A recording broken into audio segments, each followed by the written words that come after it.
الله والصلاة والسلام على رسول الله وعلى آله وصحبه ومن والاه. میرے عزیز اور دوستوں،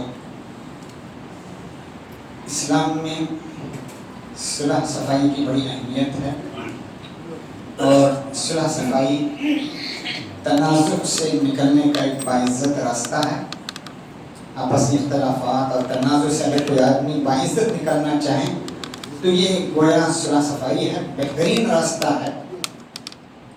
عموماً ہم دیکھتے ہیں کہ صلح صفائی کے سلسلے میں لوگوں کے 3 طبقات ہوتے ہیں،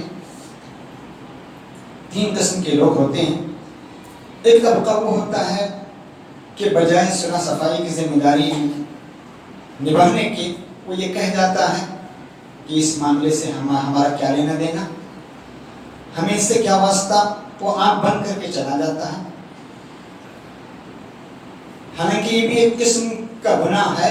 امر معروف نہی عن المنکر کے فریضے سے وہ گویا آنکھ بچا کر نکل رہا ہے، اس کا حق ہے. اسلام میں صرف صالح بننا نہیں، مصلح بننا چاہیے، ورنہ صالح کی کثرت ہوگی اللہ کا عذاب نازل ہوگا. پوچھا گیا کیا ہم پر عذاب ہوگا اس حال میں کہ ہم میں صالح لوگ ہوں گے؟ وفینا الصالحون قال اذا كثر الخبث. اسلام میں صالح افراد کی ضرورت نہیں، مصلح افراد کی ضرورت ہے. اصلاح کرنے والے، آپس میں جوڑنے والے، صلح صفائی کرنے والے کی ضرورت ہے. صالح کی ضرورت نہیں، مصلح کی ضرورت ہے. تو ایک طبقہ وہ ہے جو آنکھ بند کر کے نکالا جاتا ہے. معاشرے میں کوئی بھی معاملات پیش آتے ہیں تو آنکھ بند کر چلا جاتا ہے اور کہتا ہے ہمیں ان سے کچھ لینا دینا نہیں، ہمارا اس سے کچھ واسطہ نہیں ہے. حالانکہ یہ فرض انما المؤمنون اخوہ فاصلحوا بین اخویکم، یہ فریضہ ہے. مومن بھائی ہیں. اس طرح کی کوئی معاملات پیش آئیں فاصلحوا تو صلح کرنا چاہیے، آگے بڑھنا چاہیے. فاصلحوا حکم ہے اللہ کی طرف سے، فاصلحوا بین اخویکم.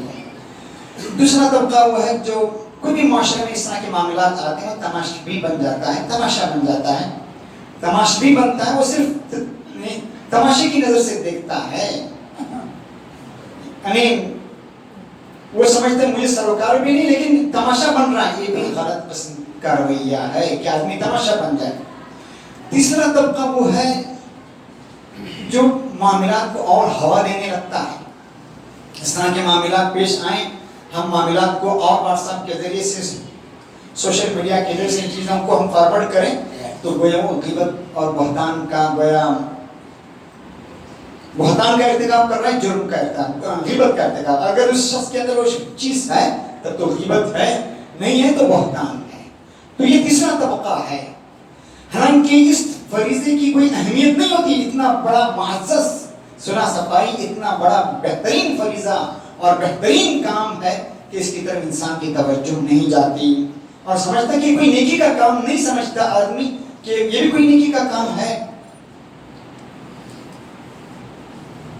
اختلاف لوگوں میں ہوتا ہی ہے. اللہ نے سب کو ایک نہیں بنایا، کوئی نیک ہے کوئی بد ہے، کہ کسی قسم کے اندر نیکی کا جذبہ زیادہ ہے. تو انسان ہونے کے ناطے اللہ نے سب کو ایک نہیں بنایا. وَلَوْ شَاءَ رَبُّكَ لَجَعَلَ النَّاسَ أُمَّةً وَاحِدَةً وَلَا يَزَالُونَ مُخْتَلِفِينَ کا لوگوں کے اندر اختلاف رہے گا إِلَّا مَن رَحِمَ رَبُّكَ وَلِذَلِكَ خَلَقَهُمْ. میرے عزیز اور دوستو، اہمیت اصلاح کی بڑی اہمیت ہے. صلح صفائی کی بہت بڑی اسلام میں اہمیت ہے کہ ہم اس پر توجہ نہ دیں اور یہ نہ سمجھیں کہ یہ بھی کوئی کام ہے کرنے کا، یہ بھی کوئی کار خیر ہے، یہ بھی کوئی بھلائی ہے، نیکی ہے. اسلام میں صلح صفائی کی بڑی اہمیت ہے، یہ اہم فریضہ ہے.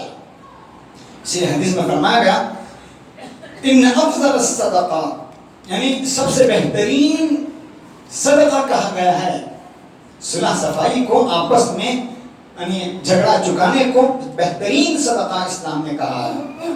حضرت ابو بکر کی روایت ہے، اللہ کے نبی فرماتے ہیں الا اخبرکم بافضل من درجۃ الصیام والصلاۃ والصدقہ، کیا میں تمہیں روزے، نماز اور صدقے سے بھی افضل چیز نہ بتاؤں؟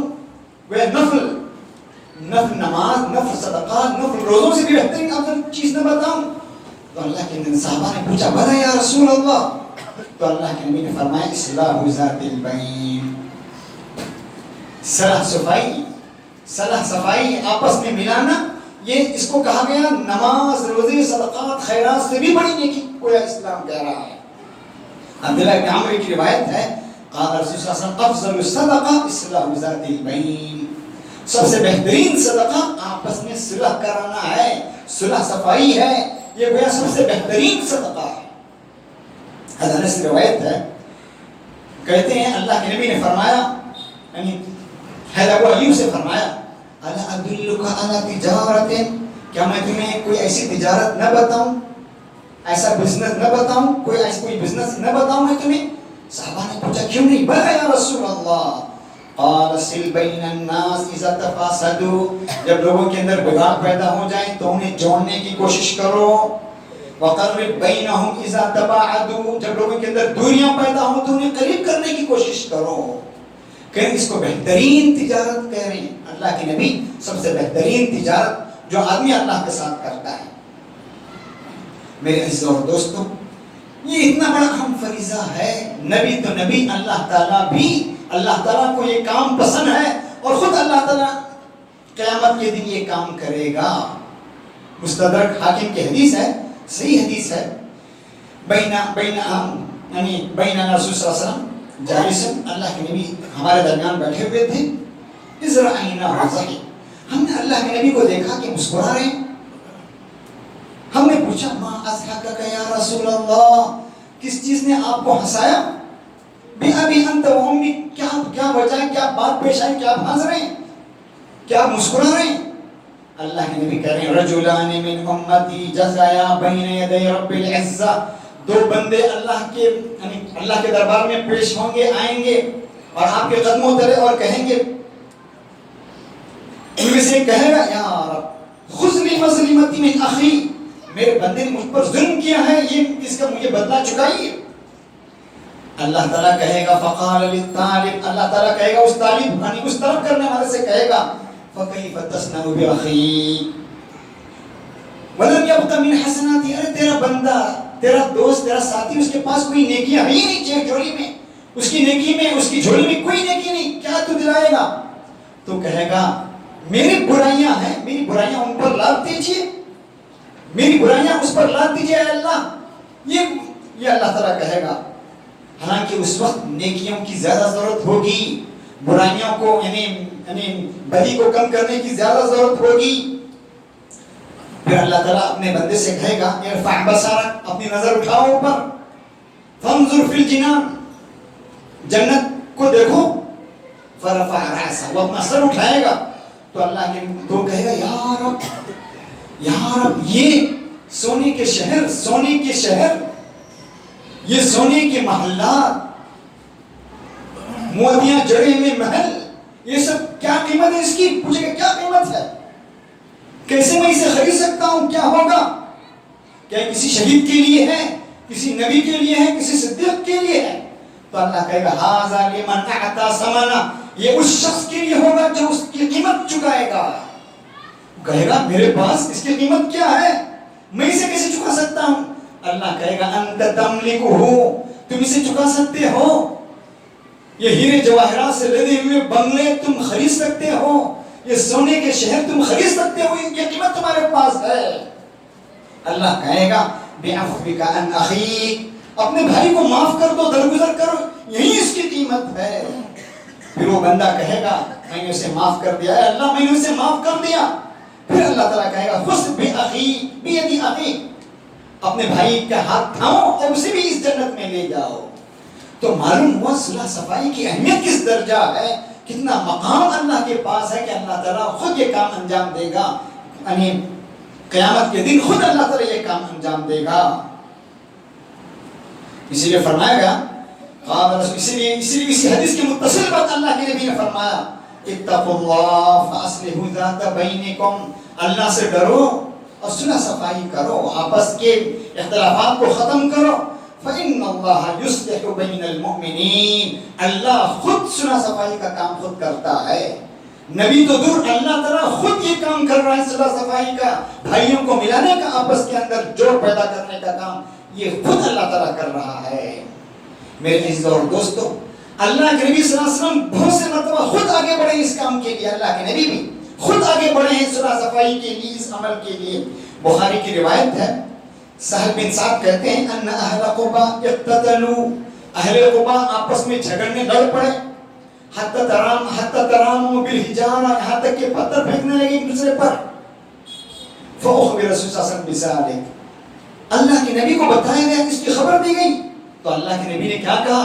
دیکھا نہیں وہ طبقہ نہیں جو اس کہیں مجھے اس سے کیا لینا دینا، وہ تر رہے، یا وہ طبقہ جو تماشبین پی رہے، یا وہ جو ہوا دیں اور جھگڑوں کو، یہ اللہ کے نبی نے کہا اذهبوا بنا، ہمیں بھی لے چلو، ہمیں اپنے ساتھ لے چلو، ہم ان کے درمیان صلح صفائی کریں گے۔ کتنا اہم کام ہے، غور کیجئے۔ یعنی عمرہ بنت عبد الرحمن کہتے ہیں، متفق علیہ حدیث ہے، سمعت عائشہ تقول، میں نے حضرت عائشہ رضی اللہ عنہا کو کہتے ہوئے دیکھا، سمع رسول صلی اللہ علیہ وسلم صوت خصوم بالباب عالیۃ اصوات، کچھ لوگ اللہ کے نبی کے دروازے کے پاس جھگڑ رہے تھے، ان کی آوازیں بلند ہو رہی تھی، عالیۃ اصوات، ان کی آوازیں بلند ہو رہی تھی۔ فَإِذَا أَحَدُهُمَا يَسْتَوْجِعُ الْآخَرَ وَيَسْتَرْفِقُ فِي شَيْءٍ، ایک آدمی کہہ رہا تھا بھائی کچھ کم کر دیجئے، میں آپ کا مقروض ہوں، اس قرض کو معاف کر دیجئے، کمی کیجئے کچھ، اور اس سے کوئی نرمی کا مطالبہ کر رہا تھا، میرے قرض کے اندر کچھ کٹوتی کیجئے، کمی کیجئے، مجھے رعایت دیجئے، یہ مطالبہ کر رہا تھا۔ اللہ کے نبی نکلے، اَيْنَ الْمُتَأَلِّي إِلَى اللَّهِ، وہ قسم کھا رہا تھا، کہاں ہے قسم کھانے والا، کہاں ہے کون قسم کھا رہا ہے؟ کیا تم نیکی کا کام نہیں کر سکتے؟ لا يفعل المعروف، اس نے کہا انا یا رسول اللہ، میں ہوں اللہ کے رسول۔ جب اللہ کے رسول کا یہ انداز دیکھا اور یہ سمجھا کہ اللہ کے نبی کو یہ بات پسند نہیں ہے، اس نے کہا فَلَهُ أَيَّ ذَلِكَ أَحَبْ، یہ ہے اس کے لیے اختیار ہے، جتنی رعایت چاہے میں دے دیتا ہوں۔ اللہ کے نبی نکل رہے ہیں، صلح صفائی خود کرا رہے ہیں۔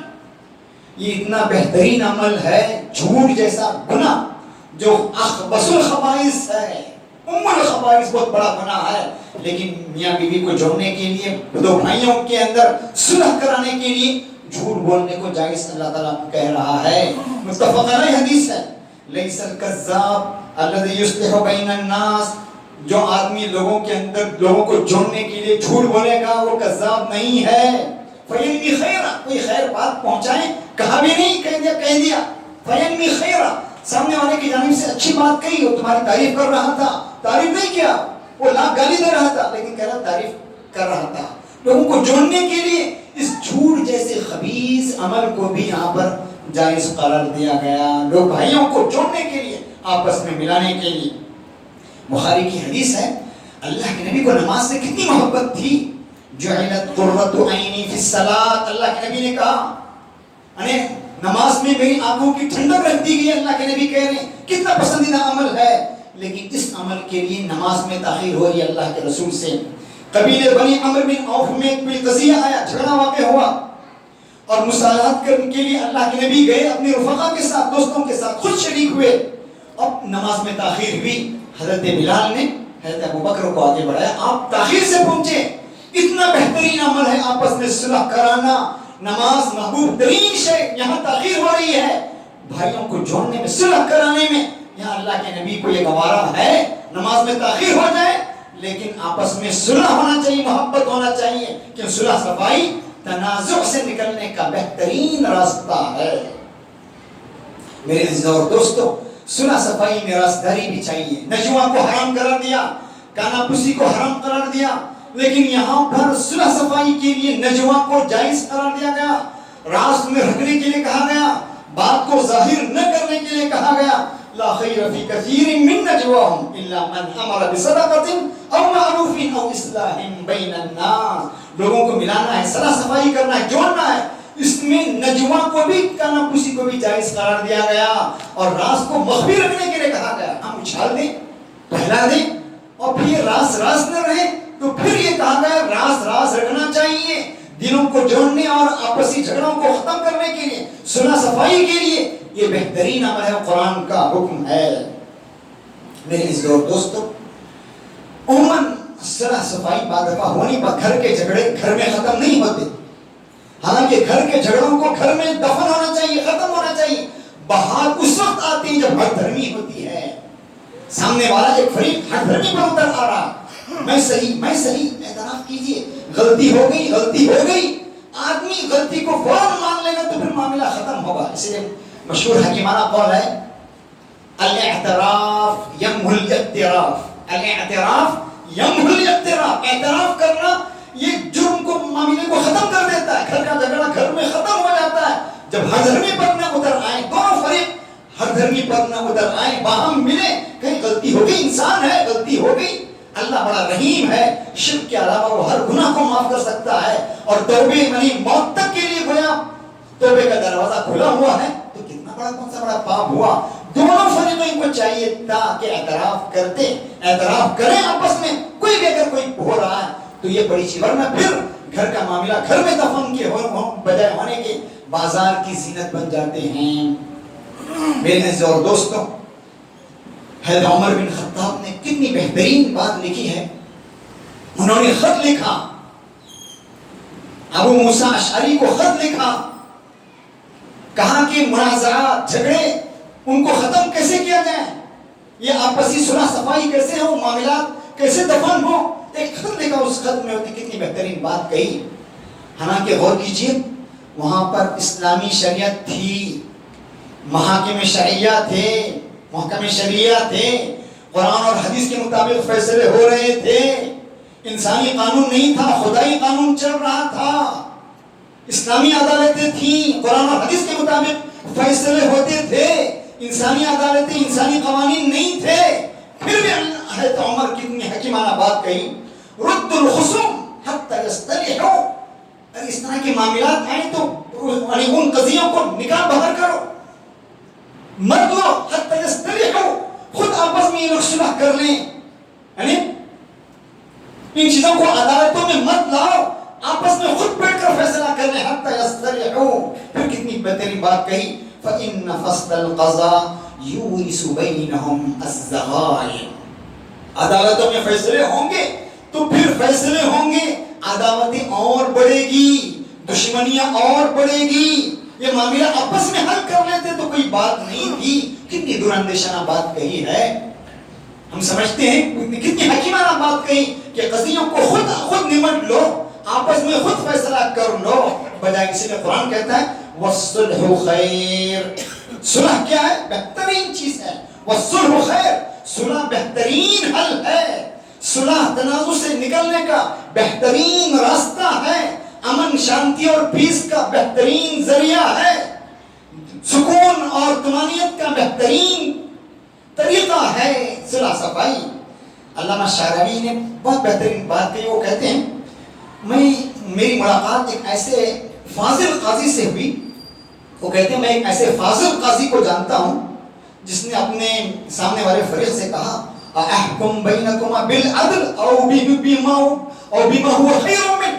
کیا میں تمہارے درمیان فیصلہ عدل سے کروں، انصاف سے کروں، یا عدل سے بڑھ کر اور بہترین چیز سے کروں؟ دیکھیے، عدل اور انصاف سے بہترین کوئی چیز ہے، اس سے کروں. اس نے پوچھا هل هناك خیر من العدل.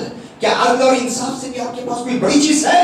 قاضی صاحب، کیا آپ کے پاس عدل اور انصاف سے بھی بڑھیا کوئی چیز ہے؟ قاضی صاحب نے کہا نعم انہ الفضل. وہ کیا؟ احسان.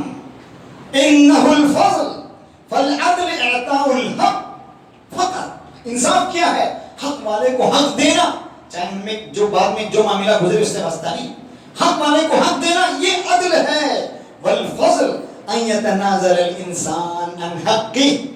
فضل کیا ہے؟ احسان کیا ہے؟ آدمی اپنے اتر جائیں، اوپر سے نیچے اتر جائیں، اعتراف کریں، اپنے حق سے نیچے اتر آئیں، یہ فضل ہے. اور یہ آپس کی رضامندی اور خوشنودی سے ہوتی ہے. تو معلوم ہو کتنی بہترین بات کہی حضرت عمر نے، اور کتنا بہترین سولوشن پیش کیا. آج یہ کام ہمیں کرنا ہے. ہمیں 3 طبقوں میں 2 طبقوں میں شمار نہیں ہونا ہے جو صرف کہتا ہے مجھے ان چیزوں سے کوئی واسطہ نہیں، میرا ان سے کوئی لینا دینا نہیں. ہو گئے جو ہو جائے. ہمیں اس طبقے میں شمار نہیں ہونا ہے. یہ لوگ صالح ہیں، مصلح نہیں ہیں. جو کہتے ہیں ہمیں اس معاملے سے کوئی لینا دینا نہیں ہے، وہ صالح تو ہیں لیکن مصلح نہیں ہیں. اور صالح کے بارے میں حدیث میں فرمایا اے وفینا الصالحون، کیا خدا کا عذاب ہم پر آئے گا؟ ہم میں نیک لوگ ہوں گے. ہاں وفینا الصالحون اذا كثر الخبث. تو اللہ کا عذاب اس وقت رکے گا جب مصلح ہوں گے. صالح کی کثرت کی ضرورت نہیں، مصلح کی. دوسرا طبقہ جو ہے وہ صرف تماشبی ہے، یہ بھی غلط ہے۔ تیسرا طبقہ ہوا دینے والا ہے جو غیبت یا بہتان تراشی میں مبتلا ہے، وہ چیز ہے تو غیبت، نہیں ہے تو بہتان تراشی۔ ہمیں چوتھے طبقے میں شمار ہونا چاہیے۔ انما المؤمنون اخوہ فاصلحوا بین اخویکم، اللہ کو یہ صلح صفائی اللہ خود کر رہے ہیں، اللہ کو پسند ہے، اللہ کے نبی خود کر رہے ہیں، اللہ کے نبی کو پسند ہے، قرآن نے حکم دیا اس کے لیے۔ تو پھر ہم سمجھیں بھائی ہونے دیجیے، ہونے دیجیے۔ میرے عزیزو کتنے معاملات ہوتے ہیں ہم دیکھتے ہیں ہو رہے ہیں، ہم دیکھتے ہی دیکھتے رہ جاتے ہیں، اس سے ہم نیکی کا کام نہیں سمجھتے۔ کتنے ادارے ہیں ہمارے یہاں جہاں تصفیہ کمیٹی ہوتی ہے، وہ منتظر ہوتی کہ ہمارے پاس فیصلے آئیں گے تب ہم حل کریں گے۔ آگے بڑھنا چاہیے، ان تصفیہ کمیٹیوں کو آگے آنا چاہیے، اپنی خدمت پیش کرنی چاہیے، جس طرح اللہ کے نبی نے کہا اصحابوا بنا، چلو لے چلو ہمیں، ہم ان کے درمیان اصلاح کراتے ہیں۔ جو اداروں میں تصفیہ کمیٹیاں ہیں ان کو آگے بڑھنا ہے، صرف دیکھنا نہیں ہے، خود آگے بڑھ کر انتظار نہیں کرنا ہے کہ فیصلے ہمارے پاس آئیں گے تب حل کریں گے، نہیں۔ اللہ کے نبی کا طور طریق دیکھیے، خود آگے بڑھ رہے ہیں، اللہ تعالیٰ خود یہ کام انجام دے رہا ہے۔ تو میرے عزیزو اور دوستو، صلح صفائی ہوگی، تنازع سے نکلنے کا، اختلافات سے نکلنے کا سب سے بہترین راستہ یہی صلح صفائی ہے۔ پیس، شانتی اور امن کا بہترین راستہ یہی صلح صفائی ہے۔ آپس میں محبت اور پریم کا واحد ذریعہ یہی صلح صفائی ہے۔ یہ بہترین، یہ گویا ایک آب حیات ہے، نسخہ کیمیا ہے، جسے قرآن نے کہا، نبی نے کہا، نبی کی تعلیمات سے جو ہمیں معلوم ہوتی ہے، ہمیں اس میں آگے بڑھنا ہے اور اس کام کو، صلح صفائی کے کام کو ہمیں کرنا ہے۔ یہ بہترین عبادت ہے۔ نماز، روزے، نفل نماز، نفل روزے، صدقات سے بھی بڑی بھی چیز اگر کوئی ہے تو یہ گویا صلح صفائی ہے۔ یہ کچھ باتیں تھیں جو میں نے آپ کے سامنے کہیں، اللہ تعالیٰ مجھے بھی آپ کو ان باتوں پر عمل کرنے کی توفیق دیں۔ وآخر دعوانا الحمدللہ رب العالمین۔